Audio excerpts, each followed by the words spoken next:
Good day to you all, and welcome to this 22nd day of January. It's day 22 in our journey through the Bible. Hello out there to everyone. My name is Heather. I'm here with you on Sundays, and this is the Daily Radio Bible. We're about to do what we do every day. We are about to spend some time in God's Word together and let His Word spend some time on us. Today, our readings are Exodus chapters 3, 4, and 5. And then we'll be finishing up with Luke 22. So let's jump right in. Exodus 3. One day, Moses was tending the flock of his father-in-law, Jethro, the priest of Midian. He led the flock far into the wilderness and came to Sinai, the mountain of God. There the angel of the Lord appeared to him in a blazing fire from the middle of a bush. Moses stared in amazement. Though the bush was engulfed in flames, it didn't burn up. "This is amazing," Moses said to himself. "Why isn't that bush burning up? I must go see it." When the Lord saw Moses coming to take a closer look, God called to him from the middle of the bush, "Moses, Moses!" "Here I am," Moses replied. "Do not come any closer," the Lord warned. "Take off your sandals, for you are standing on holy ground. I am the God of your father, the God of Abraham, the God of Isaac, and the God of Jacob." When Moses heard this, he covered his face because he was afraid to look at God. Then the Lord told him, "I have certainly seen the oppression of my people in Egypt. I have heard their cries of distress because of their harsh slave drivers. Yes, I am aware of their suffering, so I have come down to rescue them from the power of the Egyptians and lead them out of Egypt into their own fertile and spacious land. It is a land flowing with milk and honey, the land where the Canaanites, Hittites, Amorites, Perizzites, Hivites, and Jebusites now live. Look, the cry of the people of Israel has reached me, and I have seen how harshly the Egyptians abuse them. Now go, for I am sending you to Pharaoh. You must lead my people Israel out of Egypt." But Moses protested to God, "Who am I to appear before Pharaoh? Who am I to lead the people of Israel out of Egypt?" God answered, "I will be with you, and this is your sign that I am the one who has sent you. When you have brought the people out of Egypt, you will worship God at this very mountain." But Moses protested, "If I go to the people of Israel and tell them, 'The God of your ancestors has sent me to you,' they will ask me, 'What is his name?' Then what should I tell them?" God replied to Moses, "I am who I am. Say this to the people of Israel, 'I am has sent me to you.'" God also said to Moses, "Say this to the people of Israel, 'Yahweh, the God of your ancestors, the God of Abraham, the God of Isaac, and the God of Jacob, has sent me to you. This is my eternal name, my name to remember for all generations. Now go and call together all the elders of Israel. Tell them, Yahweh, the God of your ancestors, the God of Abraham, Isaac, and Jacob, has appeared to me. He told me, 'I have been watching closely, and I see how the Egyptians are treating you. I have promised to rescue you from your oppression in Egypt. I will lead you to a land flowing with milk and honey, the land where the Canaanites, Hittites, Amorites, Perizzites, Hivites, and Jebusites now live. The elders of Israel will accept your message. Then you and the elders must go to the king of Egypt and tell him, 'The Lord, the God of the Hebrews, has met with us. So please let us take a 3-day journey into the wilderness to offer sacrifices to the Lord our God. But I know that the king of Egypt will not let you go unless a mighty hand forces him. So I will raise my hand and strike the Egyptians, performing all kinds of miracles among them. Then at last he will let you go. And I will cause the Egyptians to look favorably on you. They will give you gifts when you go, so you will not leave empty-handed. Every Israelite woman will ask for articles of silver and gold and fine clothing from her Egyptian neighbors and from the foreign women in their houses. You will dress your sons and daughters with these, stripping the Egyptians of their wealth." Exodus 4. But Moses protested again. "What if they won't believe me or listen to me? What if they say, 'The Lord never appeared to you'? Then the Lord asked him, "What is that in your hand?" "A shepherd's staff," Moses replied. "Throw it down on the ground," the Lord told him. So Moses threw down the staff, and it turned into a snake. Moses jumped back. Then the Lord told him, "Reach out and grab its tail." So Moses reached out and grabbed it, and it turned back into a shepherd's staff in his hand. "Perform this sign," the Lord told him. "Then they will believe that the Lord, the God of their ancestors, the God of Abraham, the God of Isaac, and the God of Jacob, really has appeared to you." Then the Lord said to Moses, "Now put your hand inside your cloak." So Moses put his hand inside his cloak, and when he took it out again, his hand was white as snow with a severe skin disease. "Now put your hand back into your cloak," the Lord said. So Moses put his hand back in, and when he took it out again, it was as healthy as the rest of his body. The Lord said to Moses, "If they do not believe you and are not convinced by the first miraculous sign, they will be convinced by the second sign. And if they don't believe you or listen to you even after these two signs, then take some water from the Nile River and pour it out on the dry ground. When you do, the water from the Nile will turn to blood on the ground."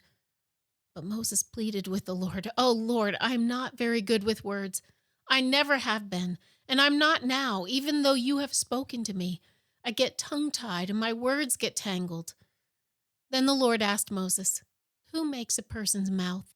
Who decides whether people speak or do not speak, hear or do not hear, see or do not see? Is it not I, the Lord? Now go. I will be with you as you speak, and I will instruct you in what to say." But Moses again pleaded, "Lord, please, send anyone else." Then the Lord became angry with Moses. "All right," he said. "What about your brother Aaron, the Levite? I know he speaks well. And look, he is on his way to meet you now. He will be delighted to see you. Talk to him and put the words in his mouth. I will be with both of you as you speak, and I will instruct you both in what to do. Aaron will be your spokesman to the people. He will be your mouthpiece, and you will stand in the place of God for him, telling him what to say. And take your shepherd's staff with you, and use it to perform the miraculous signs I have shown you." So Moses went back home to Jethro, his father-in-law.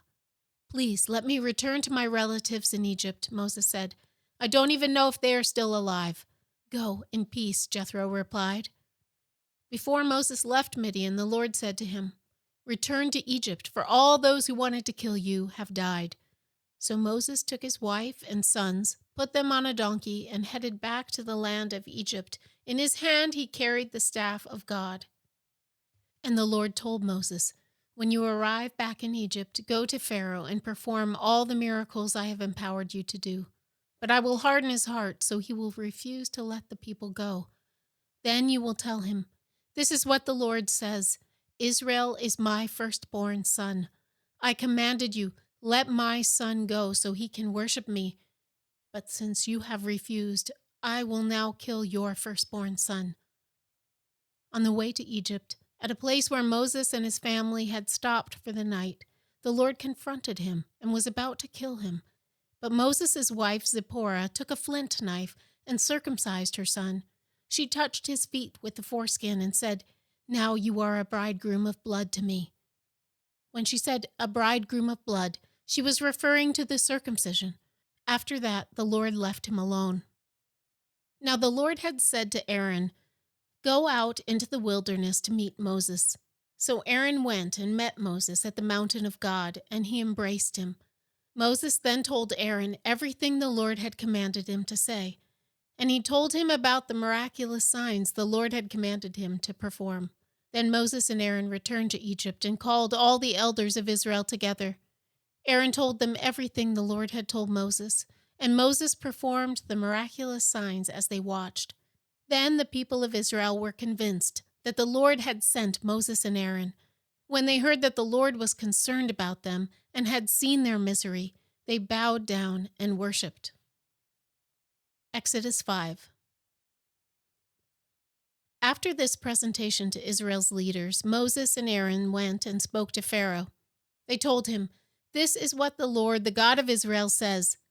Let my people go, so they may hold a festival in my honor in the wilderness."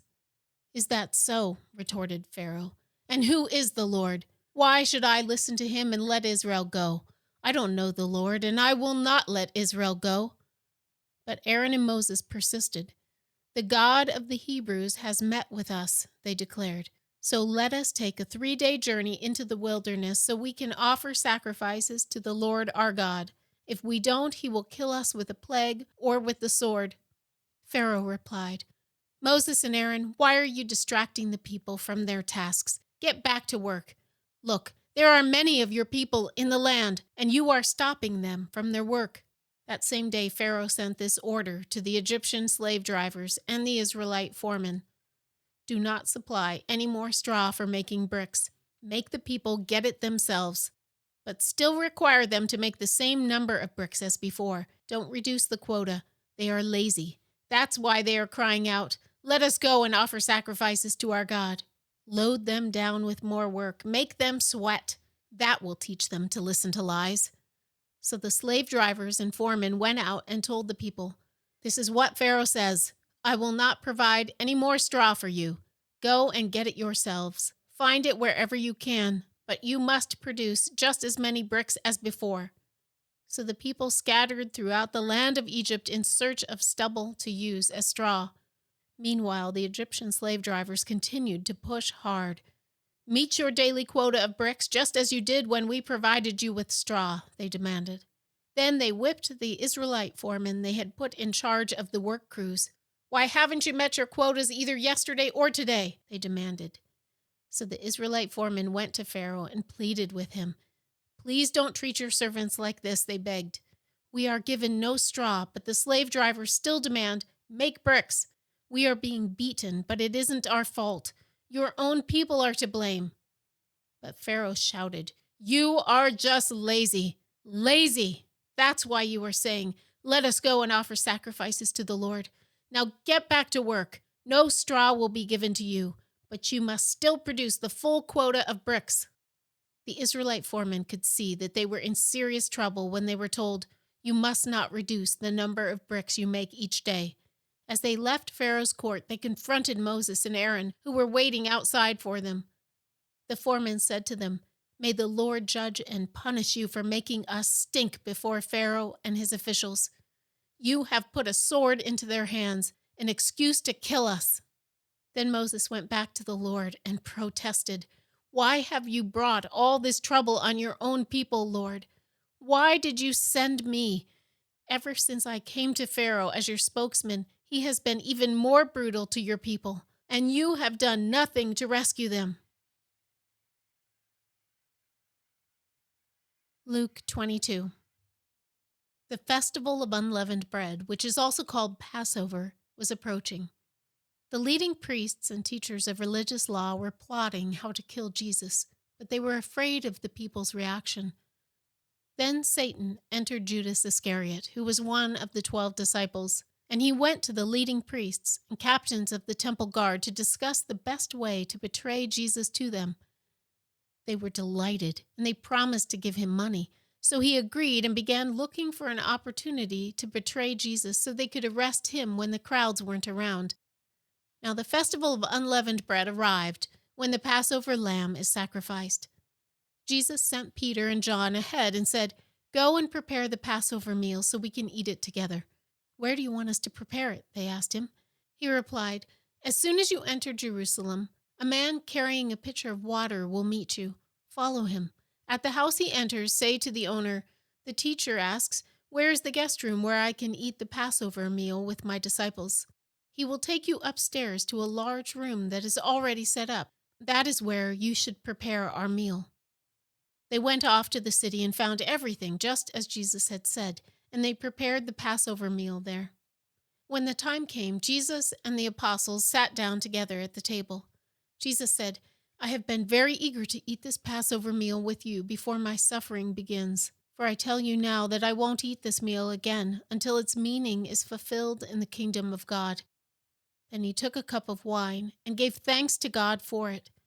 Then he said, "Take this and share it among yourselves, for I will not drink wine again until the kingdom of God has come." He took some bread and gave thanks to God for it.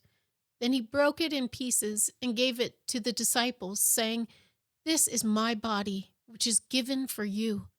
Do this in remembrance of me."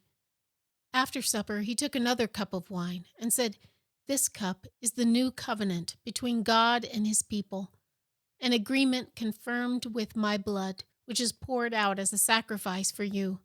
But here at this table, sitting among us as a friend, is the man who will betray me. For it has been determined that the Son of Man must die, but what sorrow awaits the one who betrays him." The disciples began to ask each other which of them would ever do such a thing. Then they began to argue among themselves about who would be the greatest among them.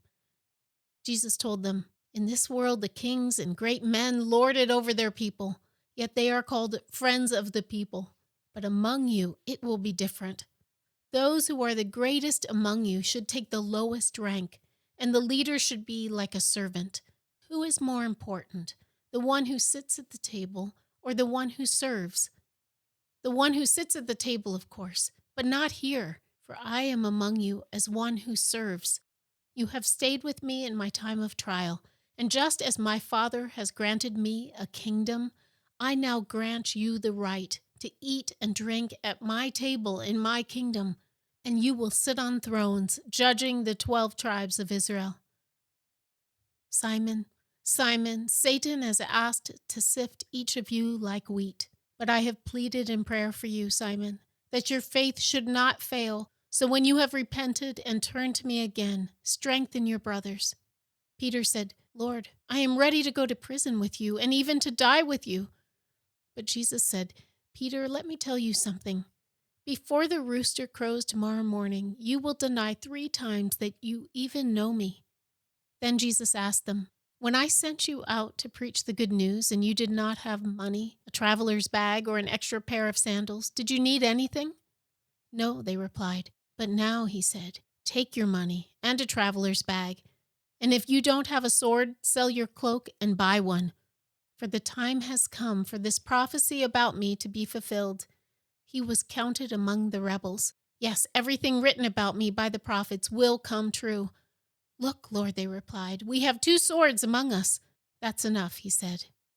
Then, accompanied by the disciples, Jesus left the upstairs room and went, as usual, to the Mount of Olives. There he told them, "Pray that you will not give in to temptation." He walked away about a stone's throw and knelt down and prayed, "Father, if you are willing, please take this cup of suffering away from me. Yet I want your will to be done, not mine." Then an angel from heaven appeared and strengthened him. He prayed more fervently, and he was in such agony of spirit that his sweat fell to the ground like great drops of blood. At last he stood up again and returned to the disciples, only to find them asleep, exhausted from the grief. "Why are you sleeping?" he asked them. "Get up and pray, so that you will not give in to temptation." But even as Jesus said this, a crowd approached, led by Judas, one of the 12 disciples. Judas walked over to Jesus to greet him with a kiss, but Jesus said, "Judas, would you betray the Son of Man with a kiss?" When the other disciples saw what was about to happen, they exclaimed, "Lord, should we fight? We brought the swords." And one of them struck at the high priest's slave, slashing off his right ear. But Jesus said, "No more of this." And he touched the man's ear and healed him. Then Jesus spoke to the leading priests, the captains of the temple guard, and the elders who had come for him. "Am I some dangerous revolutionary," he asked, "that you come with swords and clubs to arrest me? Why didn't you arrest me in the temple? I was there every day. But this is your moment, the time when the power of darkness reigns." So they arrested him and led him to the high priest's home, and Peter followed at a distance. The guards lit a fire in the middle of the courtyard and sat around it, and Peter joined them there. A servant girl noticed him in the firelight and began staring at him. Finally, she said, "This man was one of Jesus' followers." But Peter denied it. "Woman," he said, "I don't even know him." After a while, someone else looked at him and said, "You must be one of them." "No, man, I'm not," Peter retorted. About an hour later, someone else insisted, "This must be one of them because he is a Galilean too." But Peter said, "Man, I don't know what you are talking about." And immediately, while he was still speaking, the rooster crowed. At that moment, the Lord turned and looked at Peter.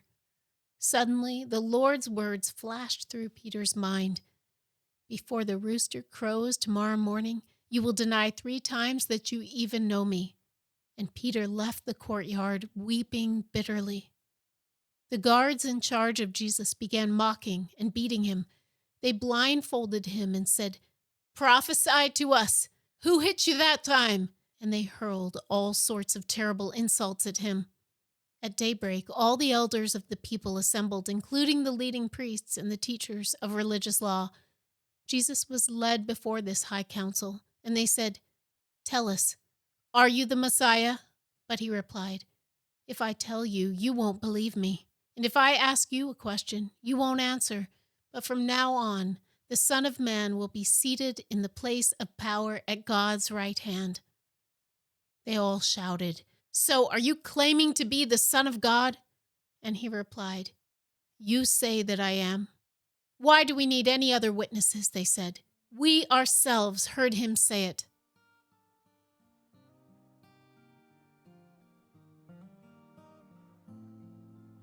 Why do we need any more witnesses? These are the last words shouted out in the trial of Jesus. And they're right. Why do we need any other witnesses? Everything that he said would happen has happened. Everything that he says about who he is proves true. Every prediction and promise. No other witnesses are needed. Every last detail is as he said. They would find an upper room to be made ready, just as he said. He would be deserted and betrayed, just as he said. He would be denied 3 times before the dawn, just as he said. No other witnesses are required to verify the truth of this man. They even admitted themselves in their mockery. They all shouted, "So are you claiming to be the Son of God?" And he replied, "You say that I am." "Why do we need any other witnesses?" they said. "We ourselves heard him say it." No more witnesses are required. Ours is to believe. What do we believe? We believe that Jesus has a plan. We've just seen him fulfilling this plan for his own life, and we believe that he has a plan and is intimately concerned with our lives too. He knows where we have failed. He knows where we are weak. He knows what we're afraid of. He knows how fear and pride have backed us into corners.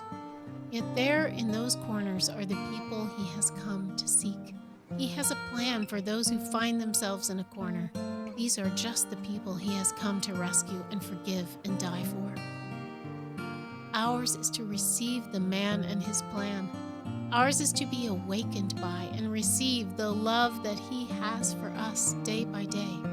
Ours is to sit at his table. Then we are to strengthen and serve others just like us. But I have pleaded in prayer for you, Simon, that your faith should not fail. So when you have repented and turned to me again, strengthen your brothers. He told Peter, "You're going to disappoint yourself. You're going to betray me 3 times before the sun comes up. But after you have repented, after you have learned to come to me, I need you to strengthen your brothers. Trust in my plan.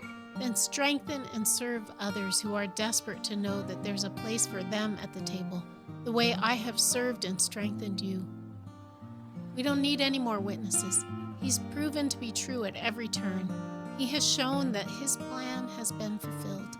He's come through on every one of his promises. That's what kind of man he is. Believe in this love that dies for us and serves us. His heart pursues hearts like ours, hearts that are prideful and arrogant and broken, in deep need of being rescued. Love him and serve him because you have been loved and served so well.